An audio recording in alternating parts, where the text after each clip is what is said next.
여러분이 복음서를 신약 성경에서 만나게 됩니다. 잘 아시는 대로 복음서는 네 권이 등장을 하죠. 마태복음, 마가복음, 누가복음, 요한복음입니다. 그런데 그 마태, 마가, 누가 앞에 세 권을 우리가 공관복음 이렇게 말을 하는데, 이제 공관복음이라 하는 것은 공통적인 이야기들이, 기사들이 많이 들어가 있다. 그래서 마태복음은 마가복음의 약 94, 5%의 내용을 담고 있다. 누가복음도 마찬가지로 대부분 앞에 있는 마태나 마가복음에 등장하는 기사들을 담고 있는데, 요한복음은 좀 특별하게 기록이 됩니다. 태초에 말씀이 계시니라, 이 말씀이 하나님과 함께 계셨으니 이 말씀은 곧 하나님이시라. 그리고 오늘 본문도 그렇게 시작을 합니다.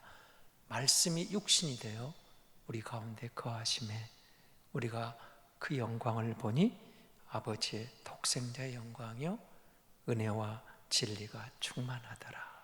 이렇게 시작을 합니다. 그러니까 요한은 앞에 있는 마태나 마가나 누가와는 조금 다른 각도에서 예수님의 신성을 분명하게 증거하면서 예수 그리스도가 누구인가를 나는 누구다, 우리가 헬라어로 에고 에이미 이렇게 해서 7가지로 나를 분명하게 증거합니다. 예수님이 누구다, 빛이다, 생명의 떡이다, 선한 목자다, 양의 문이다, 생명이다, 길이요 진리요 생명이다. 이제 그런가 하면 앞에 있는 마태나 마가나 누가에 나오는 많은 이적들이 나오지만 특별히 그 가운데 그리고 7가지를 특별하게 구별을 해서 이것이 곧 예수 그리스도가 우리와는 다른 신성을 가진, 아니 하나님이신 예수 그리스도가 누군가를 보여주는 증거다. 예수가 누군가, 그렇게 증거를 하게 됩니다. 저는 오늘 이 말씀 속에서 요한복음 1장에 등장하는 성육신, 그 말씀이 육신이 되어서 우리 가운데 있는 예수, 이 예수님에 대해서 조금 더 분명하게 성육신에 대해서 생각하며 은혜를 나누고자 합니다. 제가 이 말씀을 준비한 것은 지난 일주일 동안 묵상하면서 특별히 여러분 추석 명절이지만 명절 같지 않은 명절인데 그래도 마음으로라도 부모님 곁을 가고 또 혹시 고향을, 모교회를, 부모님 있는 걸 찾아온 성도들에게 우리 교회가 정말 어떻게 하면 저들에게 재충전의 기회를 줄까, 그 예배, 그 말씀을 들려준다면 좋겠다, 그런 생각을 했습니다. 여러분, 말씀이 육신 가운데 우리 가운데 거하심에, 여기서 거한다는 말은 장막을 친다, 그런 의미가 담겨 있거든요. 그러니까 이스라엘은 여러분 출애굽기를 읽으시면 출애굽하면서 시내산에 도착하고 그곳에서 하나님의 말씀을 받으면서 무슨 일이 일어납니까? 하나님께서 모세에게 율법을, 계명을 주시고 그리고 성막을 이렇게 지으라고 보여주시고 지시하시고 가르쳐줍니다. 그리고 그 성막을 지은 다음에 출애굽기 마지막에 봉헌할 때 영광이 충만해가지고 온 백성들이 그곳에서 하나님의 임재 가운데, 그 영광 가운데 푹 빠지게 됩니다. 그리고 그 지성소, 그곳에 드디어 우리 하나님이 계십니다. 하나님이 임재하십니다. 우리가 하나님과 교제하는 길이 열렸습니다. 그 성막, 장막을 친다, 그런 의미들, 거하신다. 여러분, 예수님이 말씀이셨다, 이전에 계셨던 분이다. 그러니까 여러분, 유대인들은 이해가 안 되는 거죠. 요셉의 마리아의 아들인데, 아니 아브라함보다 먼저 있었다고? 이해가 안 되는 거죠. 너는 지금 우리 곁에 있는데 어떻게 네가 아브라함을 아느냐, 아브라함보다 먼저 있었다, 모세보다? 이해가 안 되는 거죠. 그래서 예수님을 요한이 이렇게 증거하는 겁니다. 태초의 말씀인 그 말씀이 하나님과 함께 하셨던 그분, 그 말씀이 이제 육신이 돼 우리 가운데 다가오셨다. 그러면서 성육신을 이야기하는데요, 성육신은 말씀이신 하나님을 인간들에게 표현하신 분이 예수님이다, 이렇게 말하고 있는 겁니다.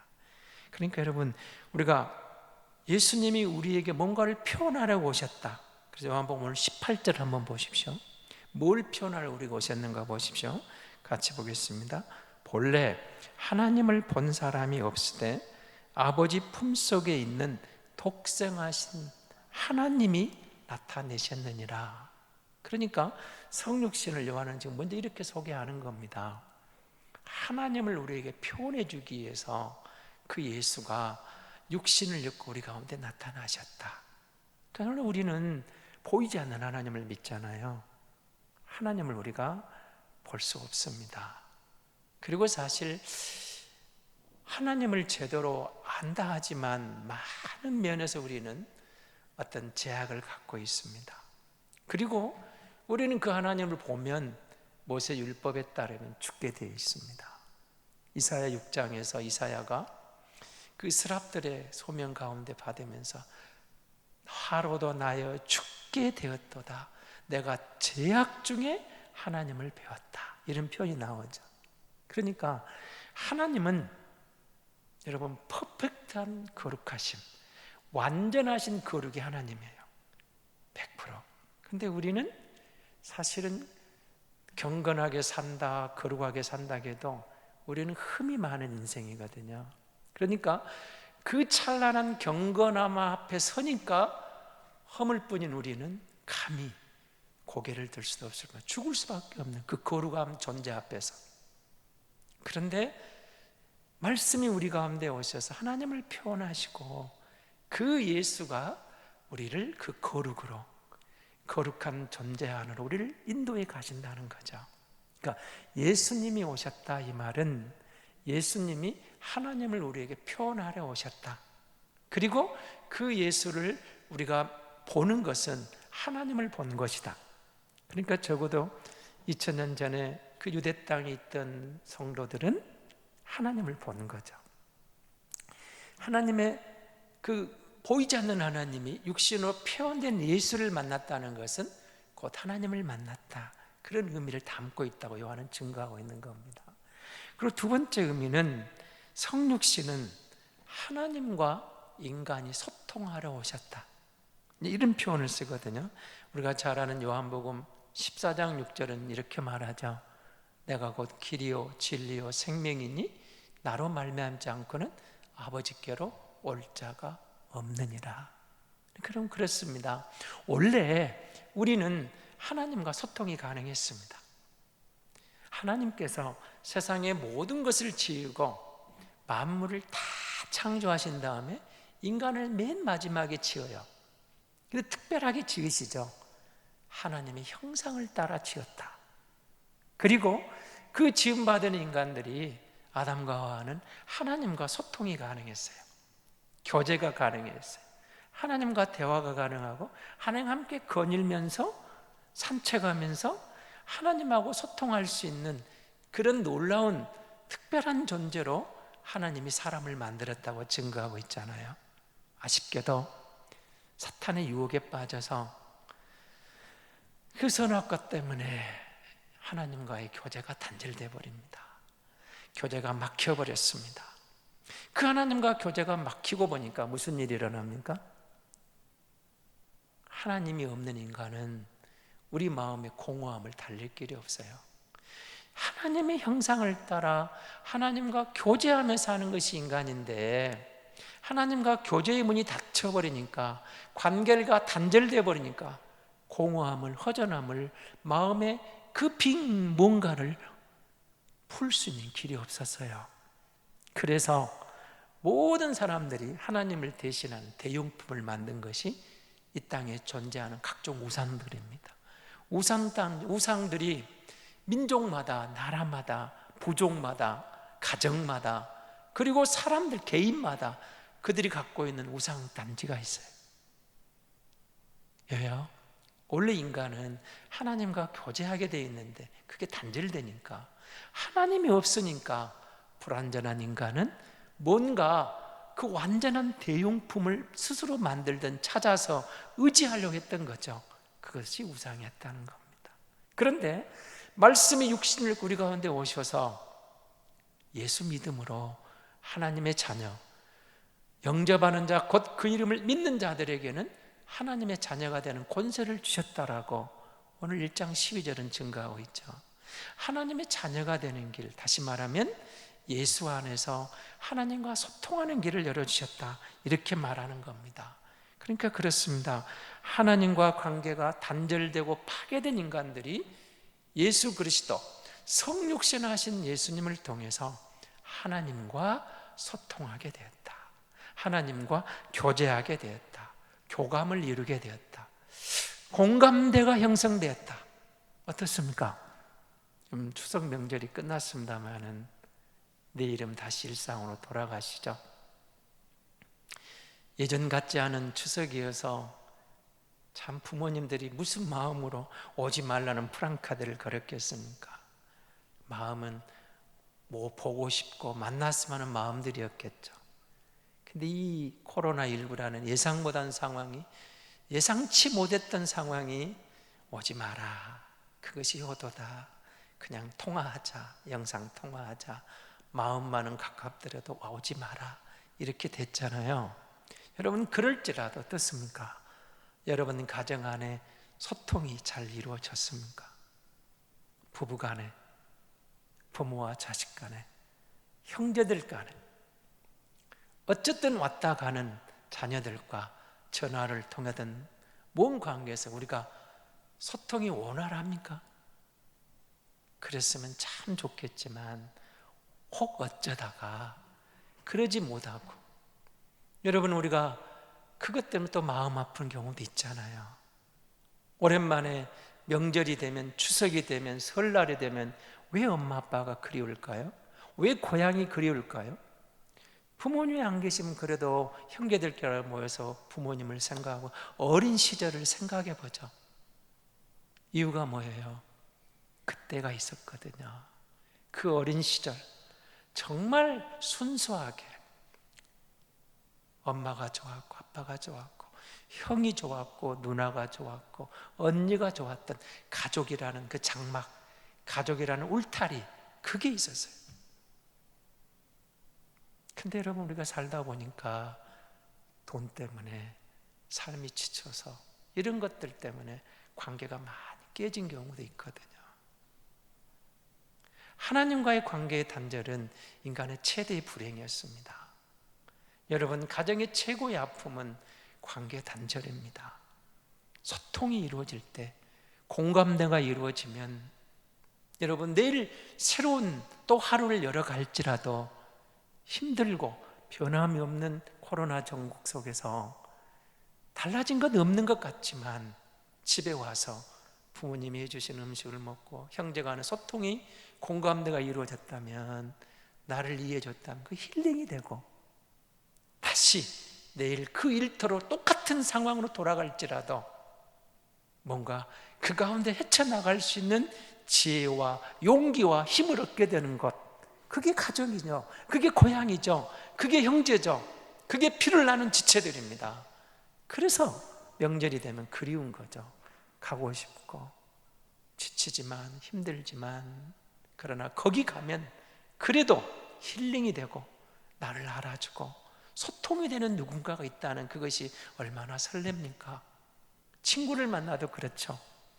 대학 친구를 만나는 것보다는, 고등학교 친구를 만나는 것보다는 중학교 친구를 만나는 것, 초등학교 친구, 그리고 그 함께 학교 입학하기 전에 함께 동네에서 뒹굴었던 그 친구들, 그들을 만나면 여러분 그 어린 시절에 새록새록 피어나는 게 있잖아요.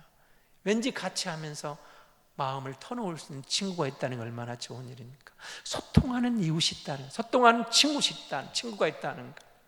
예수가 오십니다. 하나님과 우리 사이에 막힌 담을 오시고, 내가 너희를 부르노라, 너희를 하나님과 소통하게 하러 왔노라, 그 예수가 하나님이다. 그 예수가 너희의 구주다. 예수 믿으면 이 땅의 나그네 인생길 힘들어도 감당할 수 있는 지혜를 주실 것이다. 힘을 주실 것이다.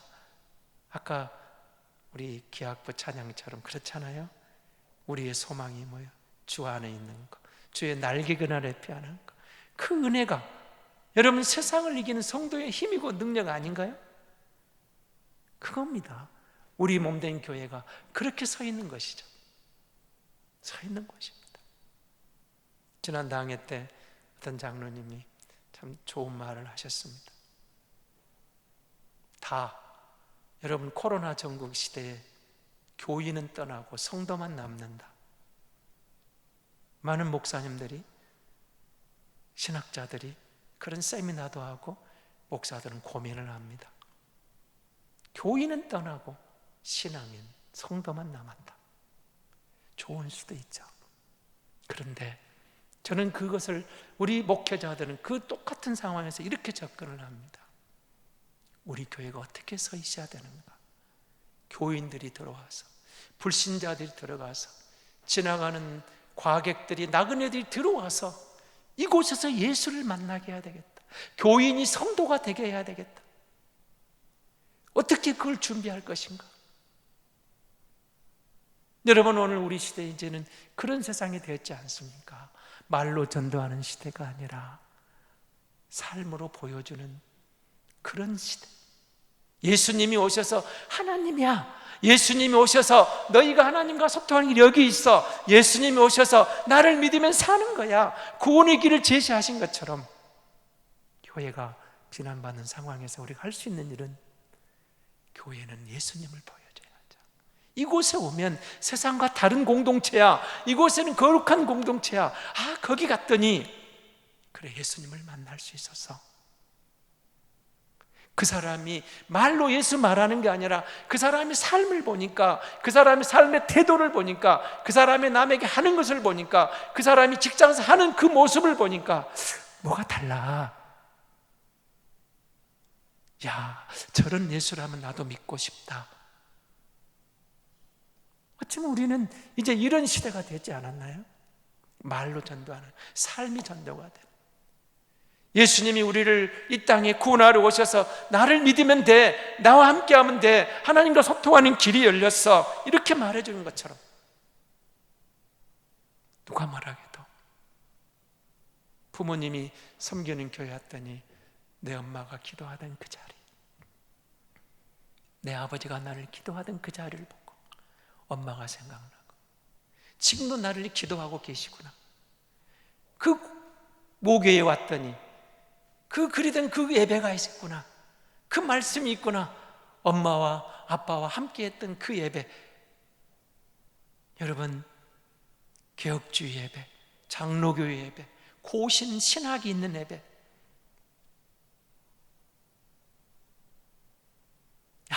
거기 가면 예수님을 만날 수 있어. 그리고 성도들이 우리 자녀들을 위해서, 우리 아들, 딸들을 위해서, 우리 후손들을 위해서 기도하고 있는 교회. 나 혼자인 줄 알았더니 아직도 나를 위해 기도해 주는 교회가 있구나. 나를 위해서 기도해 주는 성도들이 있구나. 엄마, 아빠가 계시구나. 그때 내 형, 언니, 누나가 있구나. 그렇게 대하지 않겠냐는 거죠. 성육신입니다. 성육신은 하나님을 우리 인생들에게 경험할 수 있도록 기회를 주신 겁니다. 요한복음 17장 3절에 이렇게 기록이 됩니다. 요한복음 17장 3절을 한번 보겠습니다. 같이 보겠습니다. 영생은 곧 유일하신 참 하나님과 그가 보내신 자 예수 그리스도를 아는 것이니라. 여기 나와 있는 아는 것은 헬라 원뜻은 경험하게 하는 것이에요. 경험하게 하는 것. 영생이 뭐냐? 우리는 영생하면 죽어가서 영원히 사는 것, 단순히 이렇게 생각하는데 요한은 그렇게 말하지 않아요. 예수가 하나님이라고 말하면서, 예수가 말씀이 우리 대해 육신이 되어 우리가 오신 그분 소개하면서 영생은 이렇게 말하는 거예요. 영생은 참 하나님 그분을 아는 것이다. 그가 보내신 예수 그리스도를 아는 것이다. 다시 말하면 예수가 이 땅에 오셔서 우리로 하여금 우리 삶 속에서 하나님을 경험할 수 있는 기회를 주셨다는 거예요. 그래서 여러분, 예수 안에서 말씀을 보며 그 말씀을 만날 때 우리가 하나님을 만나는 거예요. 시편 34편 8절은 이렇게 말합니다. 같이 보겠습니다. 너희는 여호와의 선하심을 맛보아 알지어다. 그에게 피하는 자는 복이 있도다. 그 예수 믿는 게 복이야. 하나님의 선하심을 경험해 보라는 거예요. 맛보라는 거예요. 여러분, 누가 믿음을 말하고 신앙을 말해도 내가 경험하지 못하면 진짜 예수 믿는 즐거움을 모르거든요.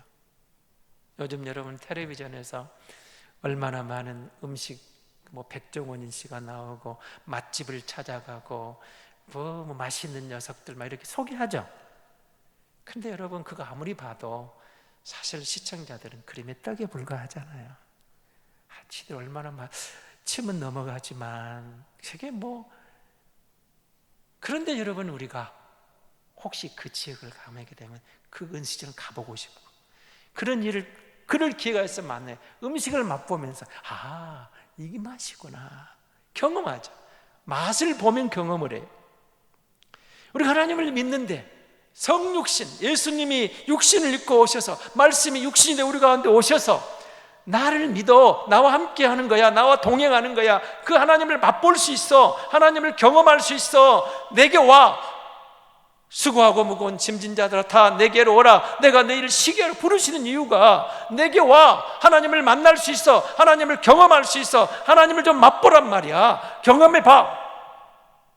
그냥 철학적인 이야기가 아니야, 관념적인 이야기가 아니야, 뜬구름 잡는 이야기가 아니야, 모세율법 그 정도가 아니야. 은혜의 은혜야. 2000년 전에 저들이 경험한 그 이상으로 지금도 너희는 그 예수를 만날 수 있어, 경험할 수 있어, 맛볼 수 있어. 내게 오란 말이야. 이게 영생이야. 이곳에서 나그네 인생길 아무리 힘들고 어려워도 주님과 나와 동행하면서 그 하나님을 경험하며 사는 게 영생이야. 그리고 죽어서도 영생 복락을 누릴 거야. 영생은 하나님과 그가 보내신 예수, 이 예수 그리스도를 아는 것이라고, 경험하는 것이라고 요한이 이렇게 우리에게 증거하잖아요. 예수님이 성육신이 되셔서 오셨어요. 그래서 여러분, 예수 믿는 사람들은 날마다 은혜 위에 은혜라 그렇잖아요. 여러분 생각해 보세요. 우리가 그 예수님을 날마다 경험하는 어떤 것일까? 마태복음 18장 20절은 두세 사람이 내 이름으로 모인 곳에는 나도 그들 중에 있느니라. 생각해 보세요. 건물이 아니라고 그랬죠. 여러분 가정에 예수 믿는 부부가 있어요. 예수 믿는 자녀들이 함께 모였어요. 그곳에서 예수님을 경험하는 거예요. 예수 이름으로 모이는 이 공동체가 예수님을 경험하는 거예요. 두세 사람이 모인 곳에 내가 함께 하기로 약속했잖아요. 우리는 언약의 백성이니까 약속을 믿는 거죠. 그렇다면 여러분 생각해 보십시오. 부모님 생각하면 무슨 생각이 듭니까?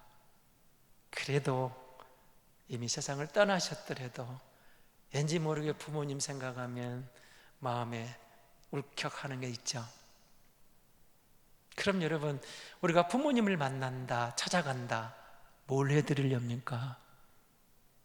정말 부모님을 사랑한다면 부모님이 좋아하는 걸 해드려야 되지 않겠습니까? 그냥 내 마음대로 고르는 건, 어머니 요즘은 뭘 필요로 하세요? 아버지 뭐가 필요하세요? 물어보고 그 엄마 아빠가 좋아하는 거, 그게 진정한 선물이겠죠. 안 되면 이번엔 조금 용돈을 드립니다. 필요하신 거 사세요. 여러분, 부모님이 좋아하는 거, 내가 부모님을 사랑하니까. 예수를, 성육신은 예수님이 오셔서 하나님을 표현하고 하나님과 소통하게 하고 하나님을 경험할 수 있는 기회를 주시면 우리가 그의 은혜를 입어 그를 사랑하는 자녀가 되었어요. 그렇다면, 하나님을 사랑한다면 하나님이 사랑하는 일을 하고 살아야죠. 하나님이 좋아하는 게 뭘까요? 하나님이 좋아하는 것은 크게 세 가지입니다. 감사하고, 그리고 겸손하고, 신뢰하는 겁니다. 어거스틴은 우리에게 그리스도인의 최고의 미덕은 첫째도 겸손, 둘째도 겸손, 셋째도 겸손이라고 말합니다. 예수님이 겸손하신 분이죠. 그분이 우리는 비하했다고 표현하거든요. 천국의 하나님이 하늘 보좌의 영광을 버리고 인간의 몸을 오신 것이 최고로 낮추신 비하, 신학적인 용어로 비하 승기라는 말을 쓰거든요. 히브리서 2장을 보면 비하 승기를 설명을 합니다. 가장 낮은 자로 오셔서 가장 낮은 우리를 구원해 주시기 위해서 그가 스스로 낮춰지신 가장 겸손하신 분. 그러니 우리가 겸손할 수밖에 없는 거죠. 항상 하나님 영광을 드리는 거. 교만은 패망의 선봉이지만 겸손은 존귀의 앞잡이라겠잖아요. 감사하는 거예요. 하나님 감사합니다. 여러분, 우리가 부모님에게 효도하는 제일 1번은 그거 아닐까요? 부모님 감사합니다. 어머니 감사합니다. 아버지 감사합니다. 그런 내가 이만큼 잘하고 이만큼 된 것도 아버지의 덕입니다. 어머니 덕입니다. 그렇게 말을 하면 부모님 얼마나 기뻐하시겠까요? 보람을 안 느낄까요?